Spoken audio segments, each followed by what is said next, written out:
ညီလေးကြီးရဲ့ရင်ကွယ်ဘာဖြစ်ချင်တယ်လဲဘာလုပ်ချင်တယ်လဲအကိုကြီးကိုပြောစမ်းပါနားထောင်မြင်နဲ့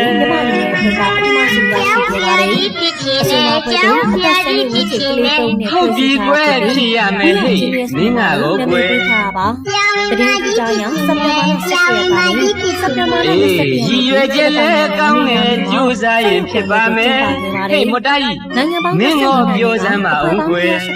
ကလိုင်းလေးလောက်ခါရဲ့ရေပဲကြောင်ရောင်းနေဝဲဆိုင်မျိုးစားလေးဘာကြောင့်လဲကွယ်ဘာကြောင့်လဲကွယ်ဘိုက်တန်ရမင်းပြီးလို့လဲကွယ်လမ်းမှာကြောက်လို့လဲနိုင်တယ်ဘိုက်ကိုကဝဲနိုင်လို့ညာရဲ့စားနိုင်တဲ့တက်ရှိတယ်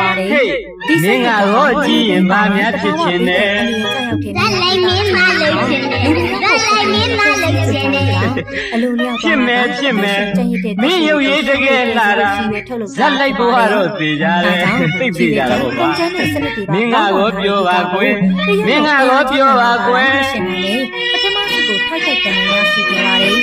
အဆိုပါတဲ့ပေါ်မြန်မာတနိုင်ငံလုံးတိုင်းပြည်ပေါ်မှာမြန်မာပြည်ကလူတွေကပေးနိုင်တဲ့နောက်ကိုအဆောင်ရဖြစ်နေပါတယ်ဒါပေမဲ့ဆိုတာကွယ်ကြိုးစားရင်ဘာမဆိုပဲဖြစ်နိုင်တယ်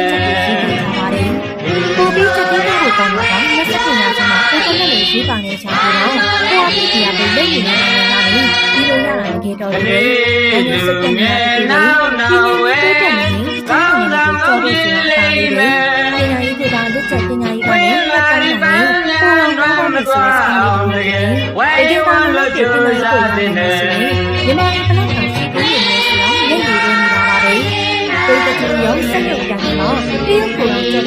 တယ်ပထမရှိတဲ့ရှိပြီးသွားနိုင်ကြတယ်မြန်မာနိုင်ငံလေးကိုပုံရည်ဆိုရင်ဗီဒီယိုလေးကိုဝိုင်းရှင်းခဲ့ကြပါမယ်နော်